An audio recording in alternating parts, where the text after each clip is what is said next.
Welcome everybody to another episode of Candid Convos. Let me introduce Frances Shefter to you. Frances, thank you for joining us.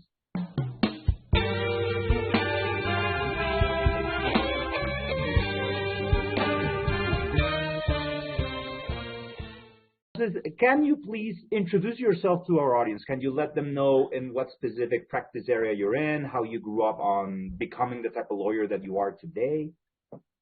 Sure. So my practice is called Shefter Law PA, and we assist families on having a stress-free IEP experience.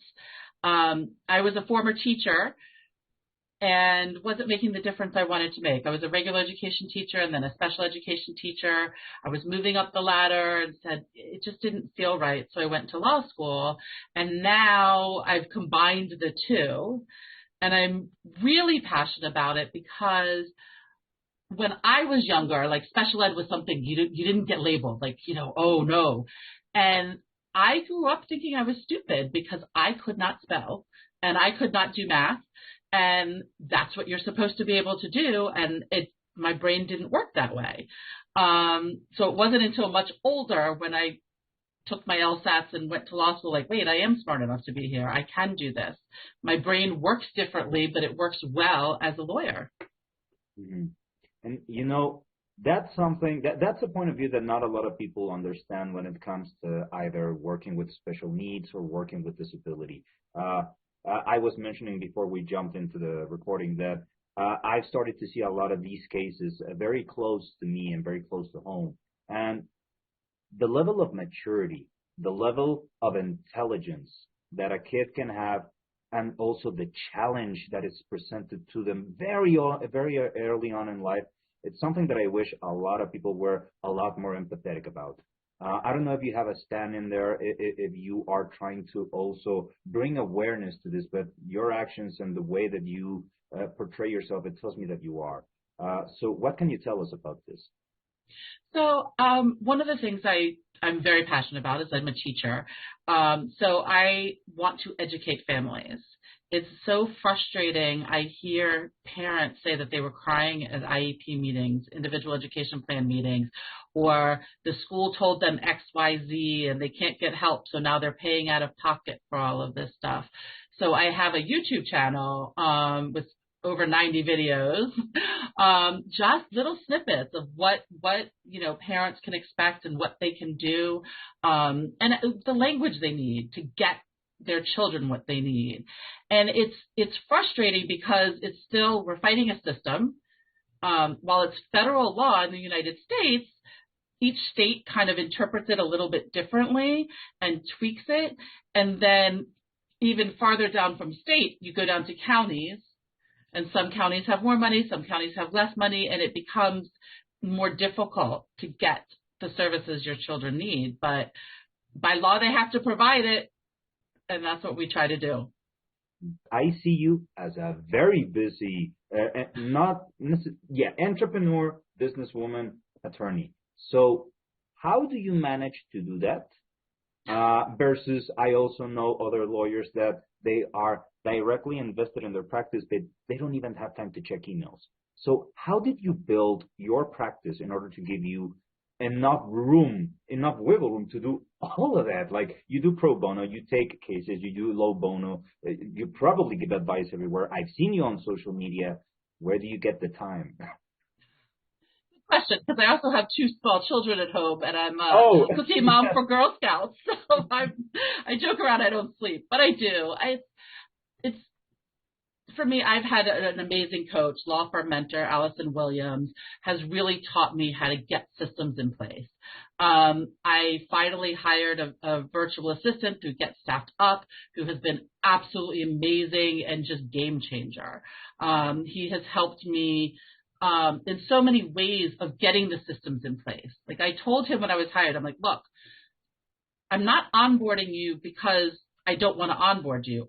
I'm not really doing much onboarding because I don't exactly know what I'm doing here yet.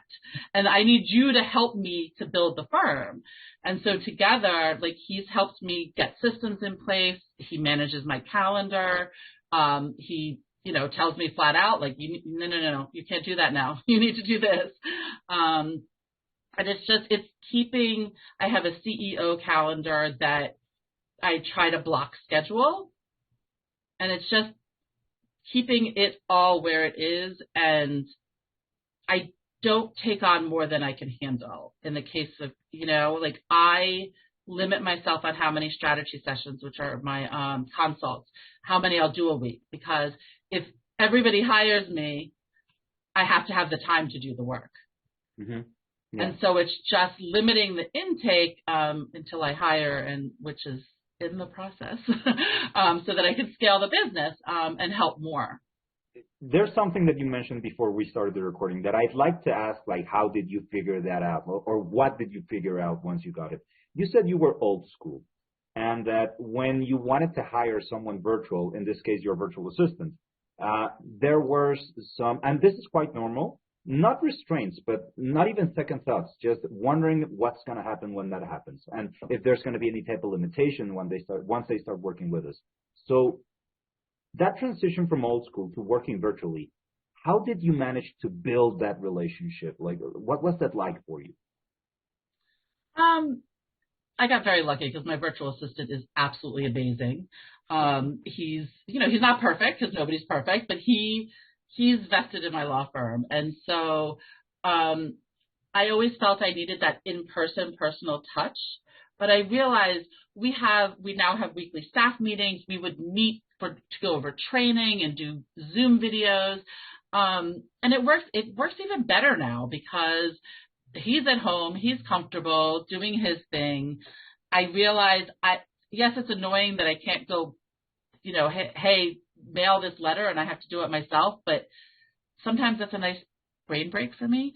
But I've been able to take more off my plate so that I can be the lawyer I want to be. And so it's that trusting the process, trusting that he can do it. Virtual,